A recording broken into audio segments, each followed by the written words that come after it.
Srimad Bhagavatam, traducido y comentado por Srila Prabhupada. Canto 1, la creación, capítulo 3, Krishna es la fuente de todas las encarnaciones. Texto 5. Esta forma, la segunda manifestación del Purusha, es la fuente y la semilla indestructible de múltiples encarnaciones que aparecen en el universo. De las partículas y porciones de esta forma se crean diferentes entidades vivientes, tales como semidioses, hombres y otros seres. Significado. El Purusha, después de crear infinidad de universos en el Mahat Tattva, entró en cada uno de ellos como el segundo Purusha, Garbhodakaya Vishnu. Cuando él vio que dentro del universo solo había oscuridad y espacio, sin un lugar para descansar, llenó la mitad del universo con agua de su propia transpiración y se acostó en esa misma agua. Esa agua se denomina Garbhodaka. Luego, de su ombligo brotó el tallo de la flor de loto, y sobre los pétalos de la flor ocurrió el nacimiento de Brahma, o el ingeniero en jefe del plan universal.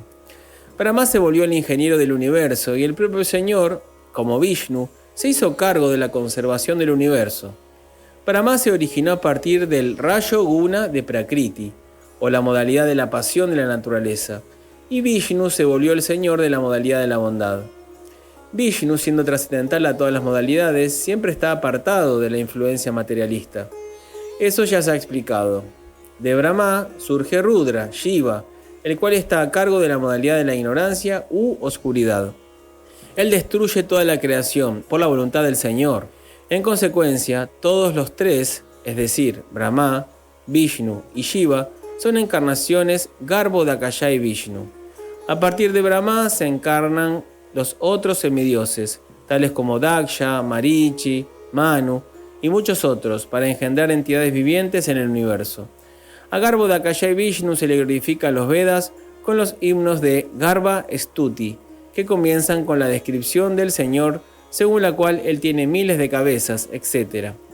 Garbhodakaya Vishnu es el Señor del universo, y aunque él parece estar acostado dentro del universo, él siempre es trascendental. Esto ya se ha explicado también. El Vishnu, que es la porción plenaria de Garbhodakaya Vishnu, es la superalma de la vida universal, y es conocido como el sustentador del universo o Kshirodakaya Vishnu. Así se entienden, pues, los tres aspectos del Purusha original, y todas las encarnaciones que hay en el universo son emanaciones de Kshirodakaya Vishnu. En los diferentes milenios hay diferentes encarnaciones, y estas son innumerables, aunque algunas de ellas son muy sobresalientes, tales como Matsya, Kurma, Varaha, Rama, Nrisimha, Vamana y muchas otras. Estas encarnaciones se denominan encarnaciones lila. Luego hay encarnaciones cualitativas tales como Brahma, Vishnu y Shiva o Rudra, que se hacen cargo de las diferentes modalidades de la naturaleza material. El señor Vishnu no es diferente de la personalidad de Dios.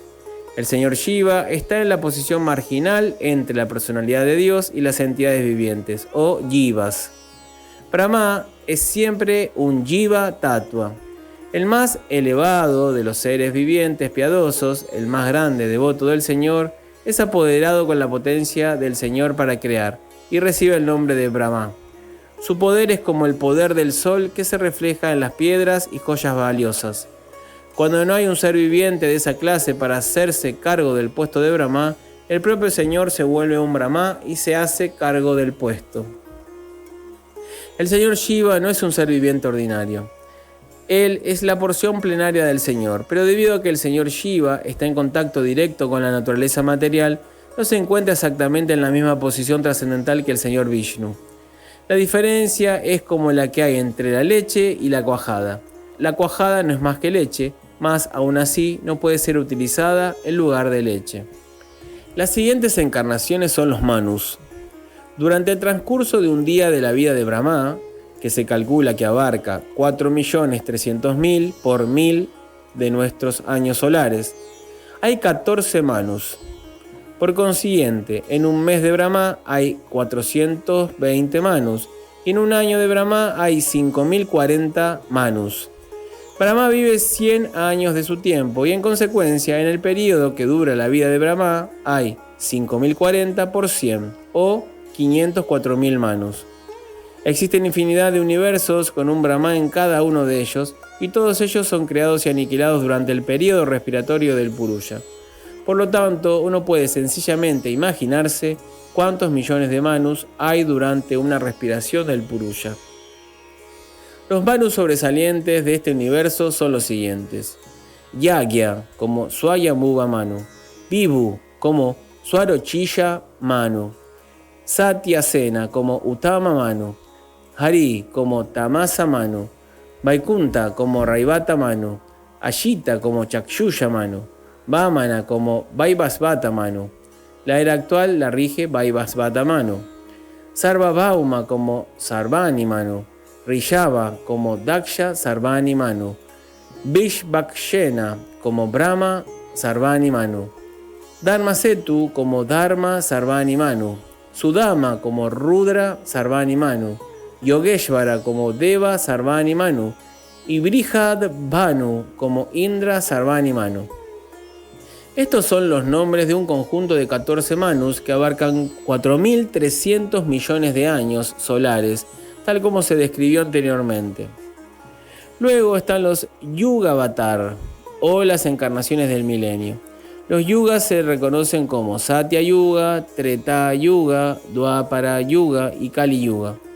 Las encarnaciones de cada yuga son de diferentes colores.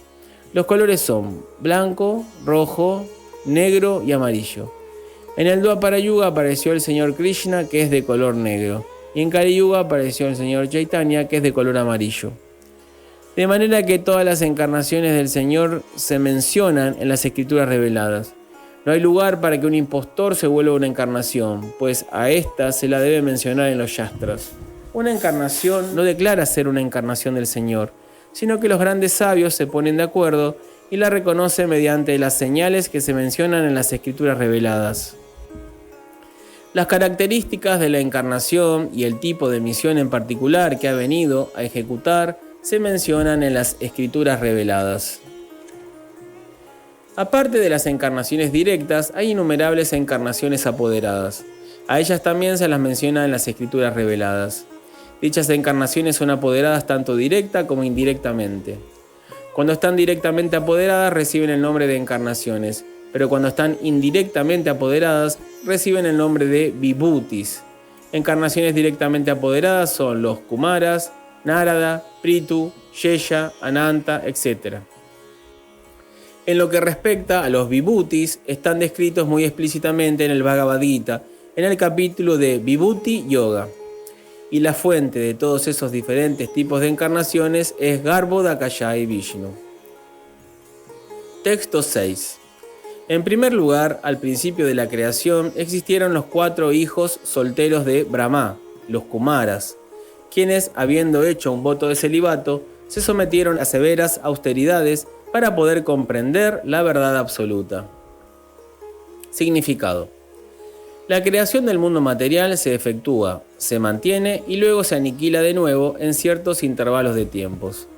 Así que hay diferentes nombres para las creaciones en términos de los tipos particulares de Brahma que hay, siendo Brahma el padre de los seres vivientes de la creación.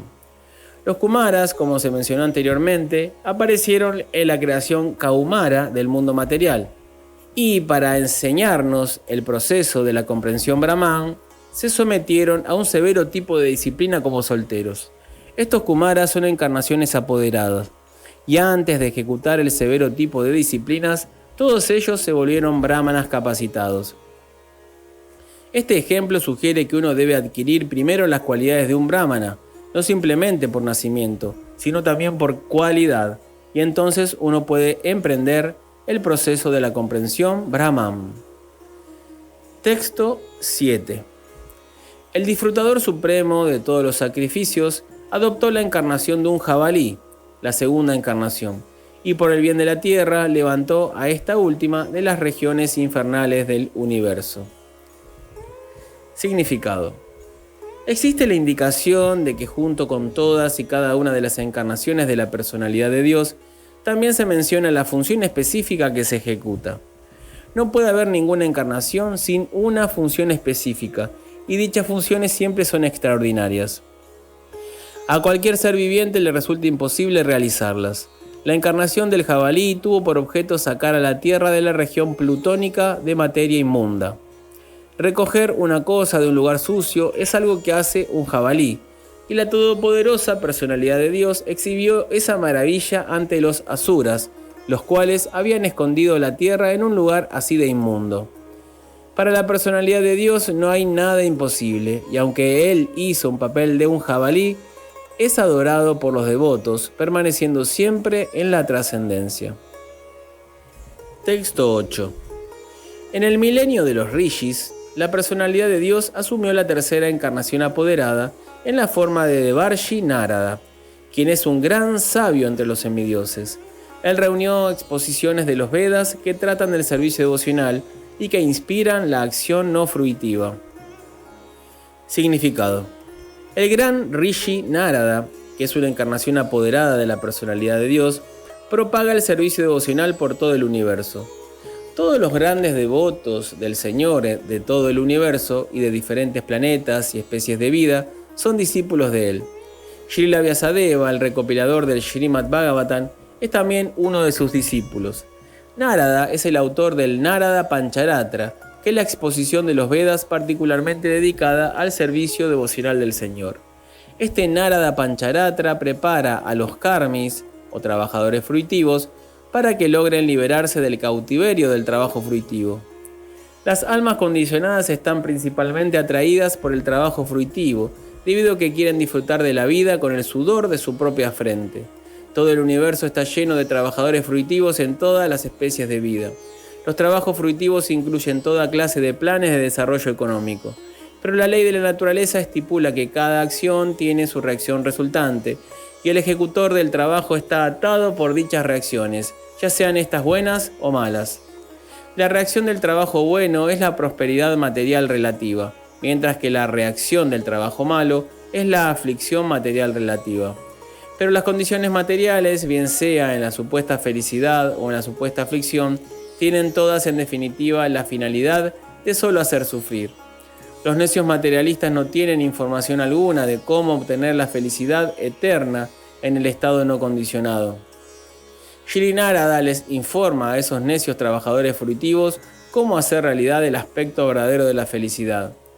Él les da indicaciones a los enfermos hombres del mundo de cómo su ocupación actual puede conducirlos a la senda de la emancipación espiritual. El médico le indica al paciente que tome leche preparada en la forma de cuajada si sufre de una indigestión causada por haber ingerido otra preparación láctea. Así que la causa y el remedio de la enfermedad puede que sean iguales, pero la enfermedad debe ser tratada por un médico tan experto como Narada. El Bhagavad Gita también da la misma solución, es decir, servir al Señor mediante los frutos de la labor de uno. Eso lo llevará a uno a la senda de Naishkarmya o la liberación. Texto 9. En la cuarta encarnación, el Señor se convirtió en Nara y Narayana, los hijos gemelos de la esposa del rey Dharma. Así pues, él se sometió a severas y ejemplares penitencias para controlar los sentidos. Significado. Tal como el rey Rishava se lo indicó a sus hijos, tapasya, o la aceptación voluntaria de penitencia para llegar a la comprensión de la trascendencia, es el único deber del ser humano. Así lo hizo el propio Señor para enseñarnos de una manera ejemplar. El Señor es muy bondadoso con las almas olvidadizas. Por consiguiente, Él mismo viene y deja tras de sí las instrucciones necesarias, y además envía como representantes a sus hijos buenos para hacerles un llamado a todas las almas condicionadas, pidiéndoles que regresen a Dios. Recientemente, como todos lo recordarán, el Señor Chaitanya apareció también con el mismo propósito: favorecer de manera especial a las almas caídas de esta época de la industria de hierro. La encarnación de Narayana aún es adorada en Badari Narayana, en las cordilleras de los Himalayas.